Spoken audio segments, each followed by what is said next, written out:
За 2-7 хоног тутмын пүрэв гараг болгон та бүхэндээ бид за татвар ерөнхий газартайгаа хамтраад сурлаар мэдээлэл өргөж байгаа. За өнөөдөр студид маань татвар ерөнхий газрын олон нийтэд харилцах төвийн татварын улсын байцаагч Бац Цэнгэл ирсэн байгааг дахин дуулахад таатай байна. За танд дахин өглөө нэмдүргээ. За шууд мэдээлэлд орё. Одоо болохоор автотеврийн болон өөрөө өгч хэрэгслийн татвар, албан татвар.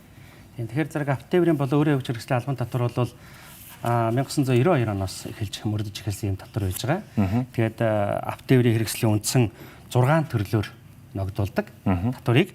За бүх төрлийн авчааны машин байж гэн, автобус байж гэн, суудлын автомашин, мотоцикл, за тэгээд тусгай тээврийн хэрэгслүүд болон трактор гэсэн ийм одоо 6 төрлөөр автотевр өөрөө өгч хэрэгслийн албан татварыг ногдуулдаг. Автотевр өөрөө өгч хэрэгслийн албан татварын бас нэг онцлог бол нөгөө ашигласан эсгээс үл хамаарч ногдуулдаг. Одоо юу гэдэг 25 онд машина ерөөсөө унаагүй шүү дээ. Эвдэрсэн, гэмтсэн, одоо унаагүй байсан гэдэг нь бол татвараас чөлөөлөгдөх, татвар төлөхгүй байх үндслэл болдоггүй. Ерөөсөө л эзэмшижил байгаа бол автотеврийн хэрэгслүүдэд одоо албан татвар ногдуулдаг ийм байж байгаа.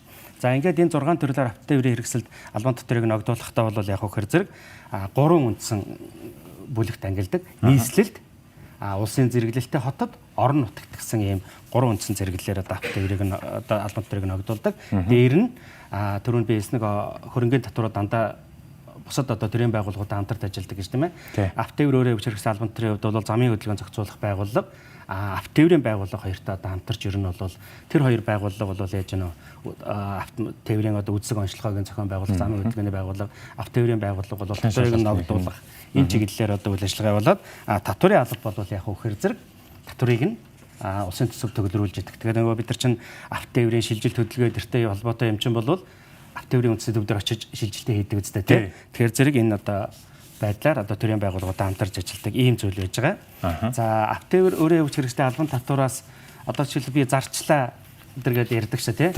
Тэгэхээр зэрэг ер нь бол хэрвээ одоо автотевр өөрөө өгч хэрэгслийг одоо нэр шилжүүлсэн эсвэл бол одоо ашиглалтаас асуулахаар одоо нөгөө албан ёсоор баримтчгаа бүрдүүлээд автотеврийн байгууллагуудад бүртгүүлээ асуулж байгаа шүү дээ. Энэ тохиолдолд бол татвар төлөх үүрэг нь дараа улирлаас нь эхэл дуусгар болдог.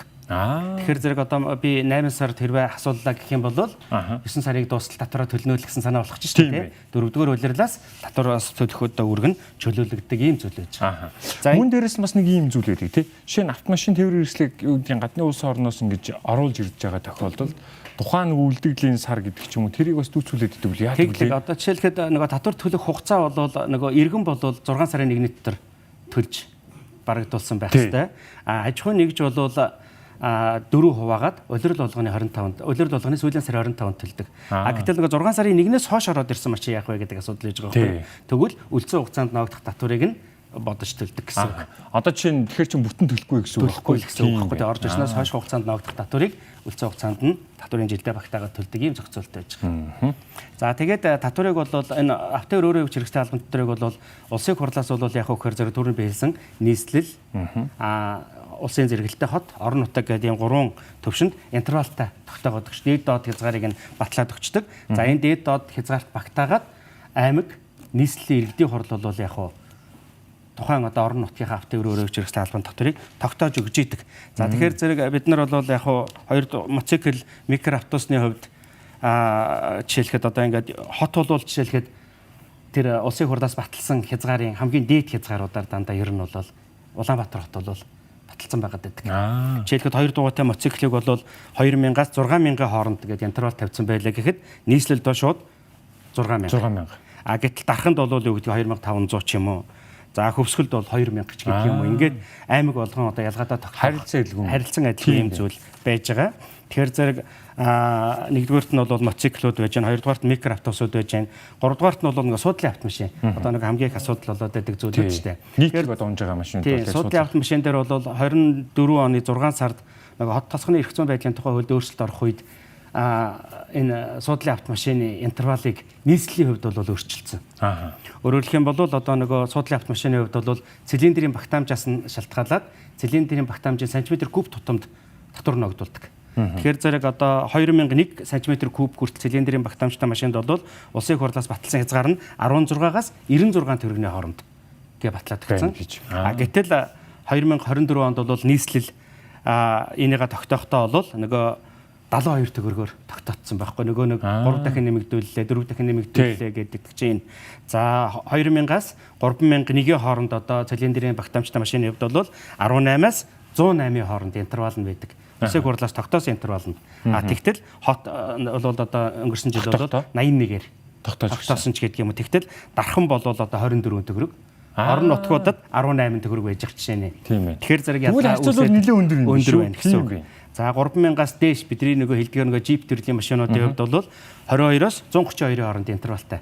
Улаанбаатар бол 99-ээр тогтоцсон. Дархан бол 30-аар. За жишээлбэл Хөвсгөл бол 22-оор тогтоцсон байна гэх юм уу тий. Гих мэтчлэнгийн юм ялгаатай. Ингэж тогтоод юм байна. Тэгэхээр ялгаатай. Тэгэхээр зэрэг одоо Улаанбаатар хотод бол нөгөө татвар өндөр байна гэдэг чинь. Тэр нөгөө иргэдийн хурлаас тогтоосон интервал нь байгаатай холбоотой. За ачааны машинуудын хувьд бол даацаас нь хамааруулаад интервалтай тогтоогод өгсөн байдаг. За 25-аас 25,000-аас сая 320,000-ийн хооронд тогтоосон байж байгаа. Тэгвэл даацаас нь хамааруулаад 15 төрлөөр тогтоогод өгсөн. За нийслэл буюу Улаанбаатар бол бас ерөнхийдөө дандаа тэр интервалын дээд түвшин дээр тогтоогод өгсөн ийм зүйл байж идэг. Тийм байна.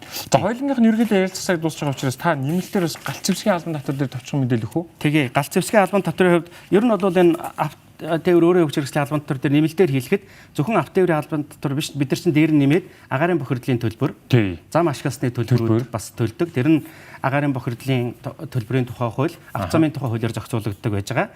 За бууны хувьд бол ер нь бол зэвсгийн тухай хуулиар 4 ангилдаг. 4 ангилдаг. За тэрнээс бол хууль сахиулах албаны хэрэгжиж байгаа буу, за байль дааны зориулалттай буунуудад бол албан татвар ногддоггүй. Зөвхөн үзмэр цуглуулга спортын зориулалттай буунд, за мөн агнуур харуул хамгаалтын зориулалттай буунд л албан татвар ногддог. За тэгээд үзмэр цуглуулга спорт сургалтын зориулалттай буунд бол жилд 15,000 төгрөгийн албан татвар ногдно. За агнуур бол харуул хамгаалтын зориулалттай буунд бол нөгөө калибрийн голчоос хамаарат 30-аас 60,000 төгрөгийн татвар ногдож байгаа. За бууны албан татварын хувьд бол хамтран ажилладаг төрийн байгууллага бол цагдаагийн байгууллага. Буу эзэмшигч бол жил болгоны 12 сарын 1-ний дотор цагдаагийн байгууллагад бууныхаа бүртгэлийг шинжилэн хийлгэж явах хэрэгтэй. 12 сарын 1-нд татвараа тэр нөгөө шинжилэл хийхдээ татвараа төлж явах хэрэгтэй гэсэн ийм зохицуулт байдаг. За ойлголоо. За одоо ер нь бол улс дээр бас яг өрнөжилээ. Галт одоо зэвсгийн албан татврыг ерөнхийдөө бүртгүүлээрэй гэсэн уриалгууч нэлээд явж илээ тий. За маш их баярлалаа. За баярлалаа. Таны ажилдаа амжилт хүсье. Баярлалаа.